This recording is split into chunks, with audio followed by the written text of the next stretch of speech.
فأنا ناصح لإخواني بالصدع بالحق تبيض وجوههم. السكوت في مسألة الحزبية يضرها، فاصدع بما تؤمر وأعرض عن المشركين. سلامي على دماج ورجالها والشيخ يحيى ودار العلم يا سعد بانيها. بسم الله الرحمن الرحيم. الحمد لله والصلاة والسلام على رسول الله وعلى آله وصحبه ومن والاه. Insyaallah ta'ala kita akan lanjutkan bacaan kita dari kitab At-Tibyan fi Adabi Hamalatil Quran karya Al-Imam An-Nawawi rahimahullah ta'ala.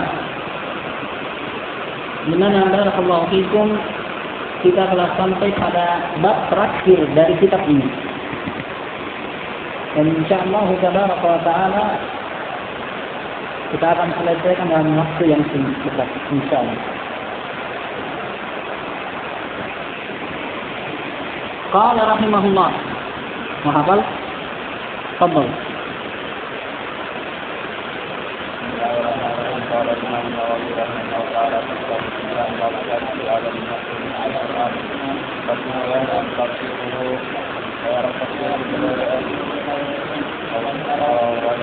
Wal kalamu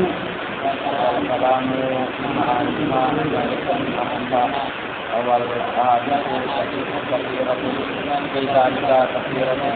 wal ijma'u min alaihi wa amma ulama'u wa amma tafsiruhu ulama fadail bin asan wa ijma'u min alaihi. Ahsantum barakallahu fikum. Qala al-Imam An-Nawawi rahimahullah, thumma al-mufassirun bi ra'yihim min ghairi dalilin sahih. Kemudian orang-orang yang mentafsirkan Al-Quran dengan pendapat mereka tanpa dalil yang sahih. Apa samun? Ada beberapa golongan tentang orang yang mentafsirkan Al-Quran tanpa dalil. Ada beberapa golongan.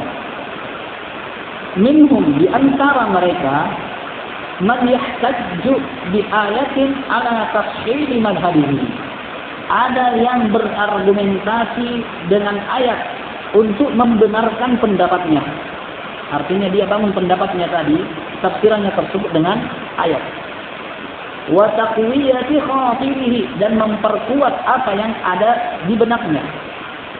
Ma'annahu la yaghlibu ala dhanni. Bersamaan itu, hal tersebut tidaklah lebih mendominan di atas persangkaannya. Anna dzalika huwal murad bil ayah, bahwasanya itulah yang dimaksud oleh ayat. Artinya barakallahu fikum, dia menguatkan apa yang dia lihat berdasarkan ayat lain.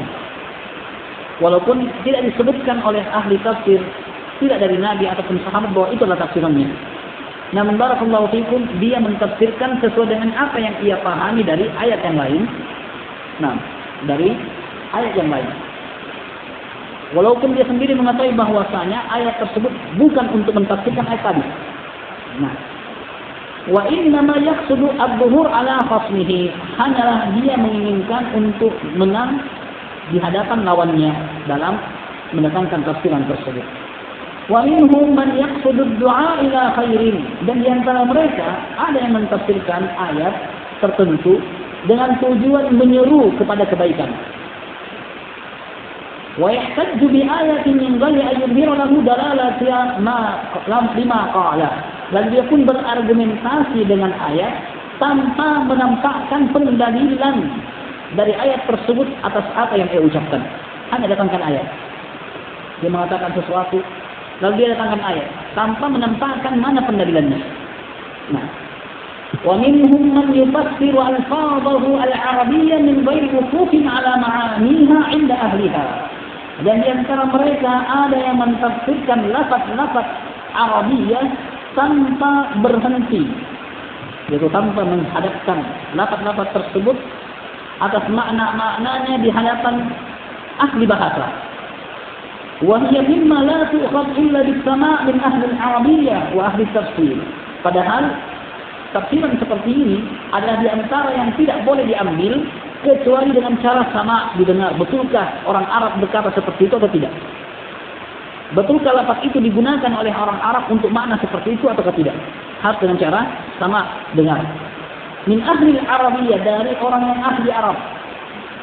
Wa ahli tafsir, dan juga didengarkan dari ahlinya tafsir. Kabayani makna lafzah wa i'rabiha, seperti penjelasan makna satu lafaz dan i'rabnya.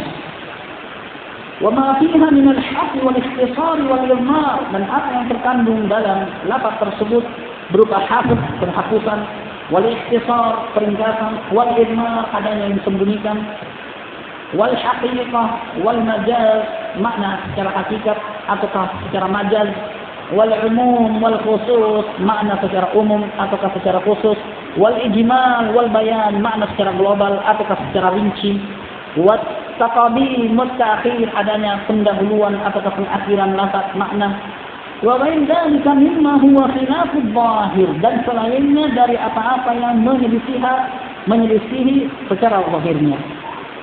Wala yakfi fi dzalika ma'rifatul arabiyyah wahdaha, dan hal ini tidak cukup hanya sekedar mengetahui bahasa Arab saja. Tapi barakallahu fikum dikembalikan kepada ahlinya.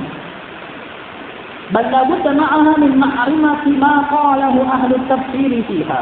Tapi juga harus disertai dengan mengetahui apa yang ahli tafsir katakan tentang ayat itu, tentang tafsirannya. Faqad yakunu mujma'ina ala tarki zahir, karena boleh saja ahli tafsir sepakat meninggalkan zahir lafaz ayat. Atau ala iradatil khusus, sebagaimana bisa saja ahli tafsir sepakat bahwa lafaz ini adalah lafaz umum, tapi yang Allah inginkan khusus dari lafaz tersebut. Contohnya seperti yang kita sebutkan kemarin. Alladzina amanu wa lam yalbisu imanahum bizulmin, ulaika lahumul amnu wa hum muhtadun. Orang yang beriman dan tidak mencampur baurkan keimanannya dengan kezaliman. Kalimat zulm, barakallahu fikum, lafaz umum. Kezaliman apa saja? Ejek teman saja zalim. Ya. Tapi yang diinginkan dari lafaz zulm di sini adalah khusus, yaitu syirik. Yang diinginkan dari lafaz zulm dalam ayat adalah makna khususnya, yaitu makna syirik, seperti yang ditafsirkan oleh Nabi sallallahu alaihi wa alihi wasallam. Au ala idmar, ataukah untuk menyembunyikan makna. Au ghairi dzalika mimma huwa khilafuz zahir, atau selain dari hal itu, dari yang menyelisih lafaz secara zahir. Wa kama idza kana al-lafdhu mushtarikan baina ma'an, demikian juga kalau apabila lafaz tersebutlah lafaz yang mustarik antara makna-makna, artinya satu lafaz mengandung banyak makna. Fa'ulima fi mawdi'in anna al-murad ihdal ma'ani, kemudian diketahui di satu tempat dari satu ayat bahwasanya yang dimaksud dengan lafaz tersebut makna yang satu. Kemudian datang dalam ayat yang lain yang diinginkan makna yang berbeda. Nah, thumma fassara kullu ma jaa'a bihi, fa hadha kulluhu tafsirun bi ra'yi. Kemudian dia pun mentafsirkan setiap ayat tersebut sesuai dengan satu makna saja. Padahal barakallahu fikum bisa saja diinginkan makna yang lain. Fa hadha kulluhu tafsirun bir ra'yi. Semua ini adalah pentafsiran dengan ra'yi, akal. Wa huwa haramun, dan itu hukumnya haram. Wallahu a'lam. Faslun. Yahrumul mira' fil Qur'an wal jidalu fihi bighairi haqq. Haram berdebat dalam Al-Qur'an dan juga berjidal tanpa dasar alasan yang dibenarkan.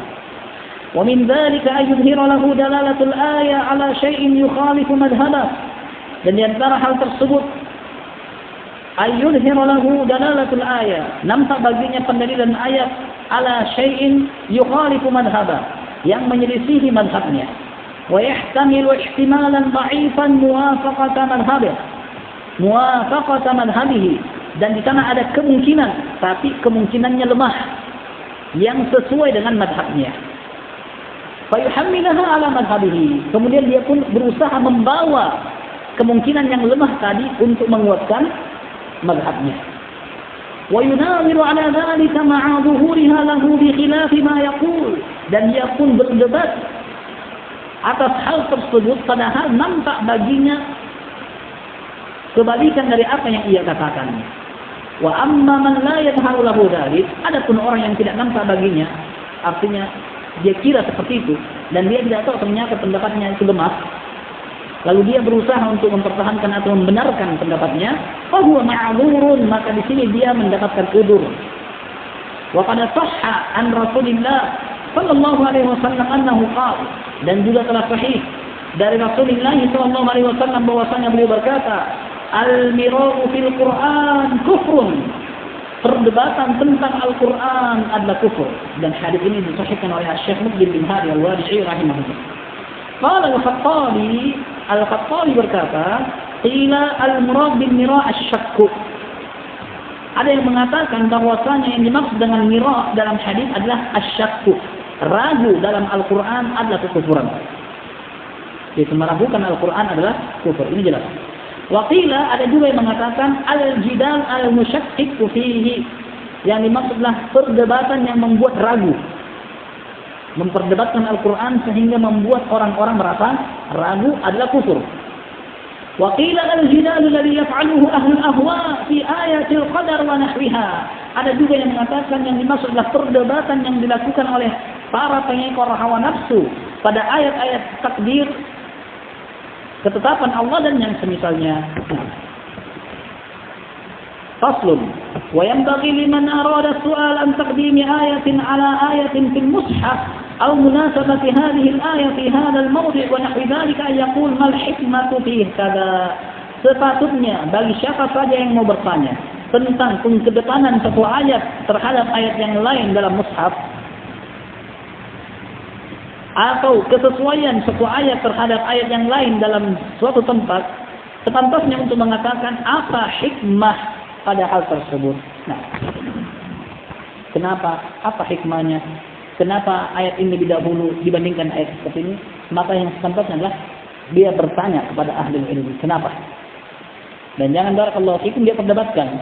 Jangan barakallahu fikum dia malah menjadikan hal itu sebagai bahan untuk membuat orang lain merasa ragu ataukah bimbang. Nah, ini barakallahu fikum dua pasal yang kita ambil pada kesempatan kali ini. Nah.